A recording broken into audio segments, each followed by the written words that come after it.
एक समय की बात है जब बादशाह के दरबार में एक चिड़िया पकड़ने वाला व्यक्ति आया। उसके साथ एक खूबसूरत चिड़िया भी थी। वह चिड़िया बहुत ही अद्वितीय रंगों में थी, जैसे कि मोर की तरह। इस प्रकार की चिड़िया को किसी ने पहले कभी नहीं देखा था। चिड़िया पकड़ने वाला व्यक्ति ने कहा कि यह चिड़िया अत्यंत दुर्लभ है और उसने इसे जंगल से पकड़कर बादशाह के पास पहुंचाया। बादशाह बहुत प्रसन्न हुए क्योंकि उनके सामने एक ऐसी अद्वितीय चिड़िया आई थी। उन्होंने चिड़िया को आकर्षकता से देखा और उसे अपने पास रखने का फैसला किया। चिड़िया पकड़ने वाले को उन्होंने सोने के सिक्कों से पुरस्कृत किया और उसे उच्च सम्मान दिया। चिड़िया पकड़ने वाले व्यक्ति ने धन्यवाद दिया और फिर वह दरबार से चला गया। दरबार में सभी लोग चिड़िया की खूबसूरती की तारीफ कर रहे थे, लेकिन बीरबल चुप था। उन्होंने कुछ समय बाद बीरबल ने एक सेवक से एक लोटा पानी मांगा। सेवक कुछ ही मिनटों में पानी लेकर आए और पानी बीरबल को दे दिया। बीरबल ने जल्दी से पानी का लोटा चिड़िया के ऊपर डाल दिया। चिड़िया की पंखों पर स्पष्ट रूप से विभिन्न रंगों के निशान थे, जिनका प्रकाशन हुआ। चिड़िया से रंग टपकने लगे तो सभी डर गए। सभी रंगों के नीचे यह कबूतर था। बादशाह ने बीरबल से पूछा कि उन्हें इसका पता कैसे चला। बीरबल ने उत्तर दिया, चिड़िया पकड़ने वाले के हाथ पर रंग के निशान थे, जिससे मुझे यह संकेत मिला कि वह चिड़िया कुछ खास है। इस पर बीरबल ने तुरंत आदमियों को आदेश दिया कि वे चिड़िया पकड़ने वाले को खोजें और उसे जल्दी से उसे यहाँ लाने का प्रयास करें। बादशाह के आदमियों ने कुछ ही समय में उस ठग चिड़िया पकड़ने वाले को पकड़ डीडीएच लिया और उससे सोने के सिक्के जो दिए गए थे वो वापस ले लिए गए और बीरबल को उसी मात्रा में इनाम के रूप में सोने के सिक्के दिए गए। इस कहानी से हमें यह सीखने को मिलता है कि बुद्धिमानी से किसी चीज की पहचान करने में सक्षम होना कितना महत्वपूर्ण है। चिड़िया पकड़ने वाले की बुद्धिमानी ने उसे चिड़िया की असामान्यता की पहचान करने में मदद की और उसने बीरबल के दरबार में एक अद्वितीय अनुभव प्रस्तुत किया। इसी तरह बीरबल ने चिड़िया की नई पहचान के लिए उसके बुद्धिमान तरीके का इस्तेमाल किया और सबको हैरान कर दिया। एक समय की बात है, एक सरोज नामक गरीब महिला अपने पति और 2 बच्चों के साथ एक छोटे से गांव में रहती थीं।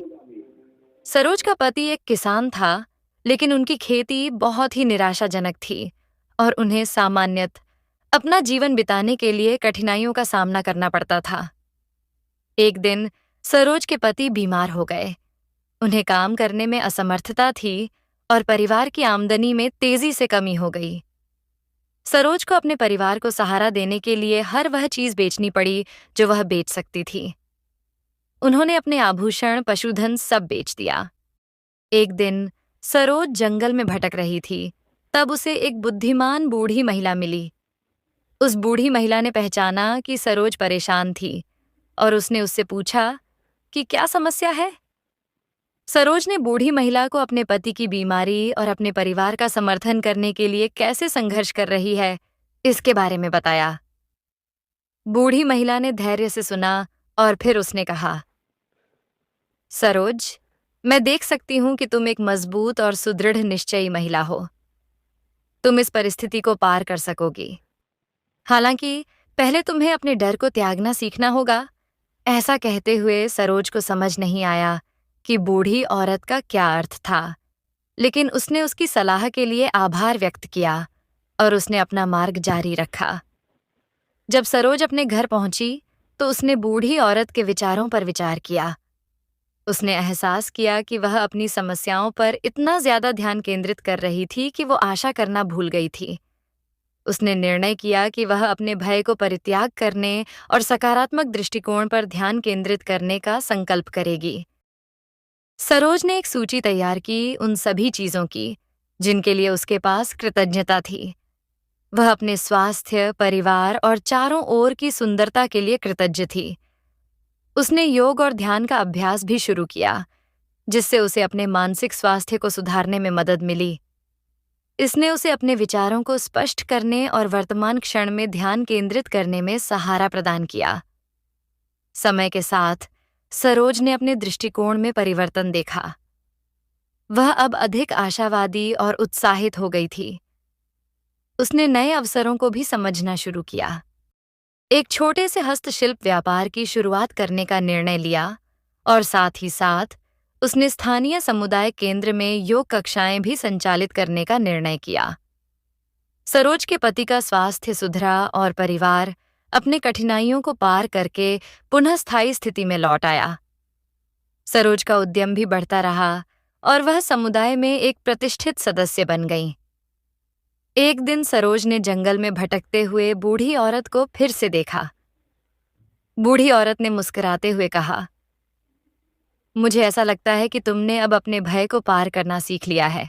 तुम एक मजबूत और वीर महिला हो। सरोज ने बूढ़ी औरत को उनके मार्गदर्शन के लिए कृतज्ञता व्यक्त की। उसे पता था कि वह आज बूढ़ी औरत के साथ के बिना इस स्थिति में नहीं हो सकती थी। सरोज की कहानी हमें यह याद दिलाती है कि हम सभी अपनी मुश्किलें पार करने की क्षमता रखते हैं।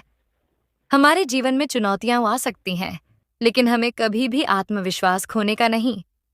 यदि हम सकारात्मक और संयमित रहें, तो हम किसी भी लक्ष्य को हासिल कर सकते हैं जो हमने निर्धारित किया है। बहुत समय पहले अवंती राज्य में वीरधवल नाम के एक राजा राज करते थे। राजा वीरधवल एक धर्मप्रिय व्यक्ति थे, लेकिन उनके मन में सांसारिक सुखों और माया मोह के प्रति भी गहरी आसक्ति थी। वह अपने महल में राजसी जीवन का आनंद लेते हुए भी हमेशा कुछ नया पाने की इच्छा रखते थे।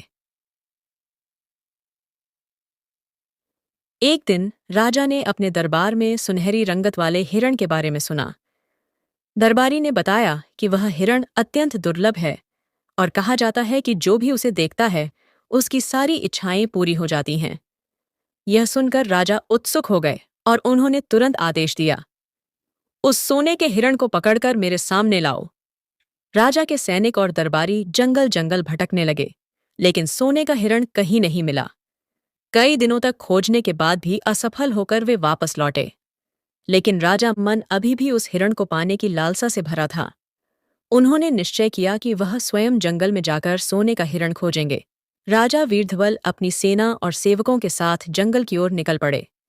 उन्होंने कई दिन और रातें जंगल में बिताईं, लेकिन हिरण का कहीं कोई निशान नहीं मिला। एक दिन जब राजा गहरे जंगल में अकेले भटक रहे थे, उन्होंने एक झील के किनारे सुनहरी रंग का हिरण देखा। वह हिरण बेहद आकर्षक था और उसकी चमक देखकर राजा स्तब्ध रह गए। उन्होंने सोचा, यह वही हिरण है जिसके बारे में मैंने सुना था। राजा ने हिरण को पकड़ने का प्रयास किया, लेकिन जैसे ही वे उसके पास पहुंचे, वह तेजी से भाग गया। राजा भी उसके पीछे दौड़ने लगे। वह हिरण राजा को जंगल के और भी गहरे भाग में ले गया। हिरण के पीछे भागते भागते राजा थककर चूर हो गए। अंत में उन्होंने खुद को एक आश्रम के पास पाया। वहां पर एक तपस्वी साधु ध्यानमग्न बैठे थे। राजा ने साधु को प्रणाम किया और अपनी समस्या बताई। राजा बोले, हे महात्मन, मैं कई दिनों से इस जंगल में एक सुनहरे हिरण को खोज रहा हूं, लेकिन हर बार जब मैं उसके पास पहुंचता हूं, वह मुझसे दूर भाग जाता है। क्या आप मेरी मदद कर सकते हैं? उन्होंने मुस्कुराते हुए राजा से पूछा। राजन, आप इस हिरण को क्यों खोज रहे हैं? राजा ने उत्तर दिया, मैंने सुना है कि जो भी इस हिरण को देखता है, उसकी सभी इच्छाएं पूरी हो जाती हैं। मैं इस हिरण को पाकर अपने जीवन की सभी सुख सुविधाएं सुनिश्चित करना चाहता हूं। साधु ने राजा को समझाते हुए कहा, हे राजन, क्या आप जानते हैं कि यह हिरण केवल एक भ्रम है? यह माया का प्रतीक है जो मनुष्य को उसकी इच्छाओं के पीछे भागने के लिए प्रेरित करता है। आप इसे पकड़ने की कितनी भी कोशिश करें, यह हमेशा आपसे दूर भागेगा। राजा ने चकित होकर पूछा। क्या यह सचमुच केवल एक भ्रम है? साधु ने उत्तर दिया, हाँ, यह सोने का हिरण हमारी सांसारिक इच्छाओं और माया का प्रतीक है। जैसे यह हिरण हमेशा दूर भागता रहता है, वैसे ही हमारी इच्छाएं कभी समाप्त नहीं होती। आप इसे पाकर भी संतुष्ट नहीं होंगे, क्योंकि मनुष्य का मन हमेशा और अधिक चाहता है। सच्चा सुख बाहरी वस्तुओं में नहीं, बल्कि आत्मा की शांति और सत्य की खोज में है। साधु की बातें सुनकर राजा को अपनी भूल का एहसास हुआ। उन्होंने समझा कि उनकी सारी इच्छाएं और लालसाएं केवल माया हैं, जो उन्हें उनके सच्चे उद्देश्य से भटका रही थीं। राजा ने साधु से कहा, हे महात्मन, आपने मेरी आंखें खोल दी। मैं अब समझ गया हूं कि सच्चा सुख और शांति केवल सत्य और आत्मज्ञान में है। कृपया मुझे मार्ग दिखाइए जिससे मैं सत्य को प्राप्त कर सकूं। साधु ने राजा को ध्यान और स्वाध्याय का मार्ग दिखाए। उन्होंने कहा, हे राजन, जैन धर्म के सिद्धांतों का पालन करें। अहिंसा, अपरिग्रह और सत्य के मार्ग पर चलकर आप अपनी आत्मा को शुद्ध कर सकते हैं। जब आप अपनी आत्मा की शुद्धि करेंगे तभी सच्चे सुख को प्राप्त कर सकेंगे। राजा वीरध्वल ने अपना राजसी जीवन छोड़ दिया और साधु के उपदेशों का पालन करते हुए सत्य की खोज में लग गए। उन्होंने अपने महल, धन संपत्ति और ऐश्वर्य का त्याग कर दिया और एक साधु का जीवन अपनाया। अब वह माया के सोने के हिरण के पीछे नहीं, बल्कि आत्मा के सत्य के पीछे भाग रहे थे। कुछ वर्षों के कठोर तप और स्वाध्याय के बाद उन्होंने आत्मज्ञान प्राप्त किया। बहुत समय पहले एक छोटे से गांव में एक लकड़हारा रहता था। वह गरीब था, लेकिन ईमानदारी से मेहनत करता था। वह रोज सुबह जंगल जाता, पेड़ों की लकड़ियां काटता और गांव के बाजार में उन्हें बेचकर अपने परिवार के लिए रोटी कपड़े का इंतजाम करता। लेकिन वह व्यक्ति थोड़ी आलसी प्रवृत्ति का भी था।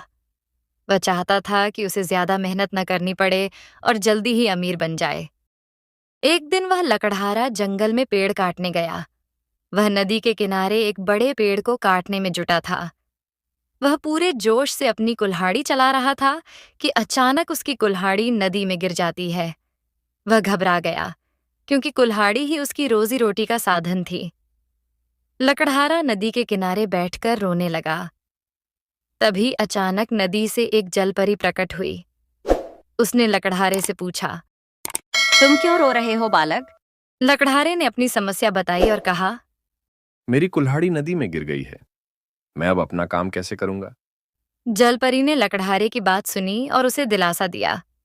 उसने कहा, चिंता मत करो, मैं तुम्हारी कुल्हाड़ी खोज कर लाती हूँ। यह कहकर जलपरी नदी में गायब हो गई। कुछ देर बाद वह सुनहरी कुल्हाड़ी लेकर वापस आई। उसने लकड़हारे से पूछा, क्या यह तुम्हारी कुल्हाड़ी है? लकड़हारे ने कुल्हाड़ी को देखा। वह बेहद कीमती लग रही थी, लेकिन लकड़हारा ईमानदार था। उसने कहा, नहीं, ये मेरी कुल्हाड़ी नहीं है। मेरी कुल्हाड़ी लोहे की थी। जलपरी ने फिर नदी में गोता लगाया और इस बार चांदी की कुल्हाड़ी लेकर आई। उसने पूछा, क्या यह तुम्हारी कुल्हाड़ी है? लकड़हारे ने फिर कहा, नहीं, यह भी मेरी कुल्हाड़ी नहीं है। आखिरकार जलपरी ने तीसरी बार गोता लगाया और लोहे की कुल्हाड़ी लेकर आई। लकड़हारे ने उसे देखते ही कहा, हाँ, यही मेरी कुल्हाड़ी है। लकड़हारे की ईमानदारी से जलपरी बहुत प्रसन्न हुई। उसने इनाम स्वरूप उसे तीनों कुल्हाड़ियां दे दी। लकड़हारे ने धन्यवाद कहा और खुशी खुशी घर लौट आया। लकड़हारे ने जब यह कहानी गांव में सुनाई तो सभी लोग उसकी किस्मत और ईमानदारी की प्रशंसा करने लगे। लेकिन गांव में एक और लकड़हारा था, जो आलसी और मूर्ख था। वह मेहनत करने से बचता था और हमेशा छोटे रास्ते तलाशता रहता था।